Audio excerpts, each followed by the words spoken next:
कुछ बनाना है का दुल्हन? नहीं कुछ नहीं बना है। बुढ़ऊ का टाइम हो गया 8 बजे नाश्ता दे के दवाई देवे के, तो टाइम से दवाई बुढ़ऊ के नहीं दे जाए, नहीं कुछ खाए पिए के दे जाए तो उनका तबीयत और खराब हो जाए। बच्चा इतना है ना, न हुआ तो जाओ 2 रोटी और सब्जी बनाई दियो, दे दी बुढ़ऊ खा लिए और ओकरे बाद में दवाई खा लिए, फिर जाओ अपन नहा धो तो आराम से बनाया अपन खाना। का करे बाटे कान खोल के सुन लिया बूढ़ा, एक तो हम ही घर में नहीं बाटी कि चली हम बुढ़ऊ खाती रोटी या सब्जी बनाई जानियो, जा छटकी से बोल दिया बनाई ले। अगर छटकी भी ना बनावत बा ओकरे छोट लड़का बाटे, तोहरा ई सबका खाली नहीं बाटे कि तोरा सबका सूत के उठा बस खाना पानी नाश्ता चाहिए और तो तोरा सबका कोनो काम धाम रहत नहीं है। तो तना तोहरा बुढ़ऊ का भूखास लागा बाटे तो जाओ जा खुद बनाई के दे दियो जानियो। हमरा सबका सहारे ना रहो, हमरा सबका जब अपने टाइम से हमें सब काम करबे तोरा सबका कहे पे नहीं। ई का हम सुनत बाटी भैया बाबू दीदी बहनी लोग हैं, इतना जीवन होई गए बाटे, इतना जीवन के कई घर के धरिया पतैया सूत के उठत बाटी, हमें तक के घर में झाड़ू बहारू ना लागा हुत हैं। उता सब केरे हम उठी जाइत बाटन कि दुआरा मुहारा बहार देत बाटी, झाड़ू बहारू कई देत बाटी, चौका बर्तन कई देत है कि अच्छा चलो भाई पतैये देर से सूतत ही बेटा देर के ड्यूटी से आवत है तो पतैये थोड़ा लेट के सूती जाती तो कौनो बात नहीं बाटे, घर में मेका बात हुए बहरे ना जाए पावे। हम तो ई सोची था घर का मान सम्मान बना रहा है हैं, अब हम कुल कई दिए बाटन का ये सब रोटी सब्जी नहीं टाइम से हमरे बुढ़ऊ के दे पावत ही। अरे भैया बाबू लोग ये होए औलाद के तो दुल्हन कुछ हो तो दे दिया बुढ़ऊ के, दे दी खाई ले दवाई खाई ले, कुछ नहीं बाटे जानियो। जा चुपाई मार के ऐसा चली जा, हमार मूड ना खराब करो ठीक है दुल्हन, गुस्सा ना ठीक है हम जात बाटी। हमार तो ना जीव जल गया बाटे या घरे दुआरे से ना, यह जीव जल तो टकी काव करी बहुत हमार मूड खराब हो गया बाटे। आ जौना दिन हमार मूड खसक गया ना ओ दिन फिर हम देखब नहीं कुछ, फिर भगवान जाने का हुई। मलकिन या मलकिन, अरे लाए आओ कुछ खाई ले, भूख लाग बाटे। अब हम कौन जवाब देई अपने बुढ़ऊ के, इनसे बोल के कहन है कि यही तू लेटा रहो जाइत बाटी, हम कुछ नाश्ता वास्ता पतैया बनाए हुई है ले आई दे जब खाई लियो। मारे भूख के मारे छटपटात बाटे, राती इतना दर्द हाथ ना पीरा रहा कुछ नहीं खाए रहे, इसे सवेरे भूख लग गया बाटे, कहन दी कवर खाई के दवाई खाई लेते तो थोड़ा राहत हो जात। लेकिन का बताई पतो ही तो खुल्लम खुल्ला जवाब दे दीहिस। लाओ देखी काव देई खाए के बुढ़ऊ के। का है मलकिन काहे उदास बाटी हो? का बताई सुरेश का बाबूजी, अब का कही उदास नहीं बाटी, बस ऐसा जान लियो। दहिया में बहुत जोर से पीरा बाटे, कहत रहन कुछ ले आओ खाए के दवाइया खाई ले, मारे पीरा से रह नहीं जाता बहुत दर्द होत बाटे। का बताई भैया बाबू लोग, हमरा बुढ़वा के दुख तकलीफ हमसे देखी नहीं जात बाटे, पतो है बाटी अपने मर्जी के मालिक बाटी। हरा दे रोटी तरकारी बनाई के दे देती खाई लेता दवाई खाई लेता थोड़ा उन्हें का राहत हो जात। हम का करी ला देखी कुछ घरों में धरा हुआ तो लाई दे दे खाई लिया। ठीक है तू सुताई है हम लेके आवत बाटी। का बताई भैया बाबू दीदी बहनी लोग, हमरा महतारी बाप का ही दुख हमसे देखी नहीं जात बाटे, लेकिन का करी हम बहुत मजबूर बहुत लाचार बाटी। हमार घर परिवार वाले नहीं अच्छा बाटे, एहे से तो हम ससुराल छोड़ के नैहर में आए। हम नैहर में आए तो यहाँ दूसरा रौनक बाटे, ये हमरे बाप महतारी के ऊपर हमार भौजाई लोग इतना शासन करे बाटी कि कुल्ला देख के हमार कलेजा फाटी जात बाटे। अरे बाबूजी काहे ऐसे उठा बाटा सोई जाओ। अरे बिटिया आई गयो, का है ना कुछ खाए खाते लेके आई बिटिया, लाओ दिया बिटिया खाई ले, बहुत भूख लाग बाटे। अरे मरे मैया हो मैया, इतना झूठ हो गया बाटे, हमार बीमार बाप हमें तक के भूखा बाटे हैं, हमें तक के कुछ नहीं खाए बाटे। ये कुल्ला हे भगवान, ये कुल्ला कौन दिन लगा बाटे, इतना मेहनत मजदूरी कई के हमार बाप महतारी भैया लोग के पढ़ाई लिखाई आईपीएस बनवाइन, इंजीनियर बनिन हमार बड़का भैया। यह दिन रात सोच के कि चलो पढ़ाई लिखाई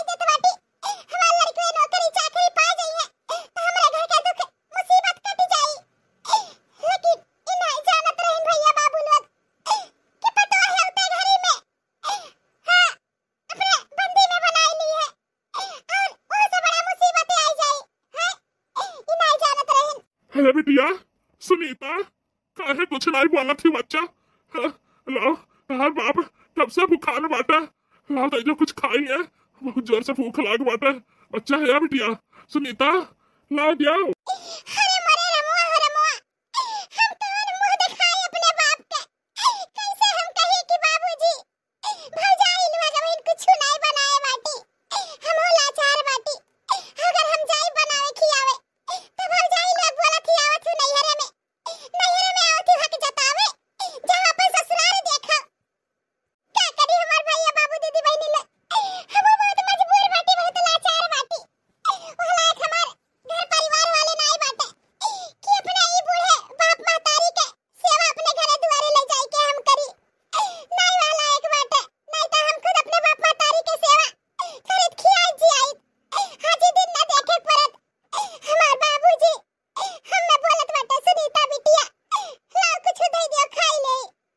हम काओ देई खाए के, हमरे लगे एक फूटी कौड़ी नहीं बाटे कि हम बाहर से कुछ खरीद के लाई के दे दे खाई ले। अगर हम घर में जाई कुछ बनावे या फिर कुछ निकाल के देई था तो भौजाई लोग खरी खटी सुनावत थी, उल्टा सीधा अनाप शनाप बोलत थी। जान की सह नहीं जाते भैया बाबू लोग नहीं सही जाते। सुनीता का बाबूजी, हे सुनीता का बाबूजी उठो उठो, हाय देखो का तुहा खाती लेके आए बाटी, उठो खाई ले। अरे अम्मा ये फल कहां से लेके आवत बाटी? हाय अम्मा क्या करे कि ऐसा लेके आई है? आया सुनीता बिटिया क्या करे कि ऐसा लेके आई मैं? वो का है ना फ्रिज में रखा रहा तो हम कहन की लाओ काट के यह दे दे बुढ़ऊ के खाई ले, दवाई खा ले, थोड़ा आराम मिल जाई।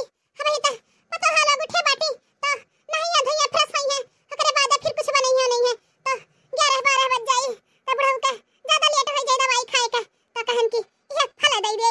चलो अम्मा बहुत अच्छा करी, जान फल ले आई बाबूजी खाती दे दे बाबूजी खाई ले। उठो सुनीता बाबूजी उठो उठो खाई ले, ई देखो तुहा खाती फल लेके आए बाटी। लाओ लाओ सुनीता का अम्मा लाओ दियो खाई ले, भूख बड़ी जोर लाग बाटे। लाओ लियो फल खाई लियो, ओकरे बाद में दवाई खाई लियो, थोड़ा आराम कर लियो। अब पापा तो लोग खाना बनाई है तो ले खाई लियो। चलो ठीक बाटे, कौनो बात नहीं बाटे। फल खा लेत बाटी ना तो 2 घंटा तो राहत रहबे करी, ओकरे बाद तब तक ले खाना हो जाई फिर खाई लेबे।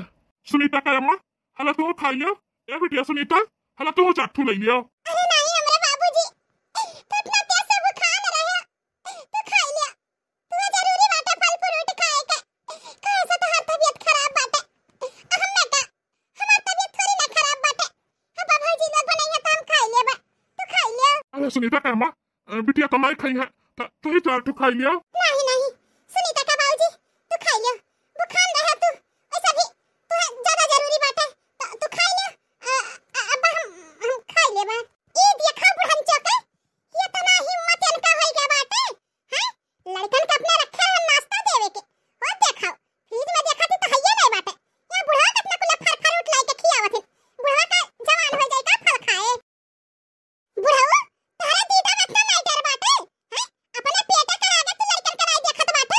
मने छोट हमार बच्चे जात बाटे स्कूल रखे रहन अपने लड़कन के खाए खाती, तू फल फ्रूट खाए बैठा बाटे। क्या लायका तू हदी है हैं? है बूढ़ा लायका दिया हुई है ना, बूढ़ा का बहुत बिलगाला ना जो जान। अरे दुल्हन कैसन बात करत बाटी है? घर में और नहीं फल वल बाटे का जो हमें हाथों से छीन ली हुआ है। अरे बच्चा तबीयत खराब बाटे हमार, दवाई का एक गोली खाई ले कुछ खाई के है तो हमारे हाथों से काहे छीन ली हो। दूसर जाओ दे जो लड़कन का पेड़ लगा बाटे का घर में दूसरा ले जाके दे दे हैं। अब हम कल ही हम मंगाए अपने लड़कन खाती धरे रहन फ्रिज में, बूढ़ा उठा के लेके चली आई है।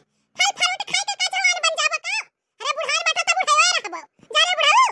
अरे छटकी भौजी ये कैसन बात करत बाटे, है बाबूजी के हाथों से फल काहे छल ली हुए हैं? अच्छा तो ये तोहरा महतारी धिया का काटूत हुए हैं, तोहरा महतारी धिया चाहत का बाटी हैं, हमार लड़का खाए पिए बिना मर जाए ये चाहत हो। अरे दुल्हन ये कैसन बात करत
अम्मा बाबूजी। ई देखा भैया बाबू दीदी बहनी लोग आई गए।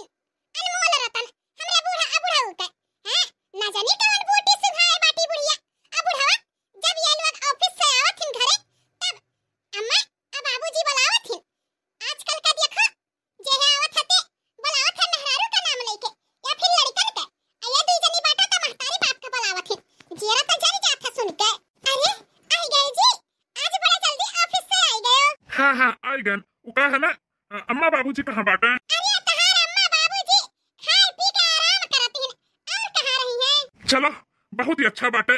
ये सुनकर तो हमारा जीव जुड़ाई गए कि अम्मा बाबूजी खाए का आराम करत हिन। वो आज इतना सवेरे। अरे जेठ जी सवेर आवेर का हां हमरा सभे सोची था कि सास ससुर सब केरा खाई पी लिए आराम से सूते बैठे आराम करे और का चाहिए। अरे कल्लू का महतारी ये तोहरे मुंह से आज सुन के बहुत ही अच्छा लागत बाटे। कहिया से तू अम्मा बाबूजी का इतना ख्याल रखे लागियो। अरे काहे नहीं कल्लू का पापा काहे नहीं ख्याल रखबा हां कौन अलग से अम्मा बाबूजी तोहार हुआ का जैसे तोहार अम्मा बाबूजी वैसा हमार तो हमरा सबका नहीं फर्ज हुआ था सेवा सत्कार करे का अम्मा बाबूजी के। आज हमरे दुना दौरान जेठान सवेरे उठ के पूरा चाय नाश्ता फिर दाल चावल सब्जी पूरी कुल बनाए के खवाई दियन है दवाई दे दियन है खा पी के अपन आराम करत हिन दुना जनी। चलो देर से सही कम से कम तोहरे लोग अपन जिम्मेदारी समझू तो बहुत ही अच्छा लाग बहुत ही अच्छा लाग। वो का है ना कि बाबूजी का दवाई हुए खत्म हो गया रहा एक दो खुराक और बचा हुई तो सोचन की एक्स्ट्रा लेके चल जाब तो बढ़िया रही। तो ले आए बाटी एक टाइम से अपन पढ़ के तोहरे सब पढ़े लिखे ही तो दे दियो बाबूजी खाई ली है। अम्मा पढ़े लिखे नहीं तो अंटर संटर दवाई दे दी अम्मा के ना दिए दियो तोहरे सब दे दियो। हां हां ठीक बात है दे देबा आप टेंशन ना लेवा जाए। कल्लू का महतारी आई अम्मा बाबूजी खातिर फल फ्रूट लाए बाटी की भी फल बाटे बाबूजी का काला नमक लगा के सवेरे सवेरे दे देवा करो। खून के बहुत कमी हो गया बाटे रिपोर्ट के अनुसार डॉक्टर बोली है। तब तो बुढ़िया बुढ़वा का पारा पर चढ़ गया बाटे हां। अरे बेटा वन का देखा फल फ्रूट की भी फल लेके आया बाटे। इनका दादा माई के खून का कमी हो गया बाटे। अरे खून का कमी उनका सबका कैसे हो जाई हां हमरा सबका दिन रात खून पियत बाटे तो उनका सबका खून का कमी हो गया बाटे। लेकिन इनके सबका का मालूम बाटे इनके सबके महतारी बाप का प्यार का पट्टी जौन बांधा बाटे। अरे पट्टी जौने दिन खुली ना वही दिन सबका मिल गई। उनका बाप महतारी हमरे लोग का सगरी कितना दुर्गत कराती हैं हां घबराओ ना जे दिन चलत बाटे ते दिन चलत बाटे जौने दिन साहस साथ ना कचाई जावे वह दिन तक फिर भगवान मालिक रही हैं। चलो ठीक बाटे हेलो दवाई ले जाओ दे दियो बाबूजी का। वैसे अम्मा बाबूजी कहाँ बाटे? अरे देवर जी काहे अम्मा बाबूजी करे बाटो। अरे अम्मा बाबूजी का सोचत बाटो कि खाए पी के आराम ना करे आराम करथिन। अगर तोहरा सबका डिस्टर्ब करे बाटे विश्वास नहीं है तो जा देख लियो। अरे नहीं भाभी काहे विश्वास नहीं बाटे तोहरे सब हमरे अम्मा बाबूजी का इतना ख्याल रखत इतना सेवा करत ही हमें पूरा विश्वास बाटे जानी। चलो कौनो बात नहीं है आओ चलो हमरे सबके नाश्ता वास्ता खाना ना परोस के खाई ली।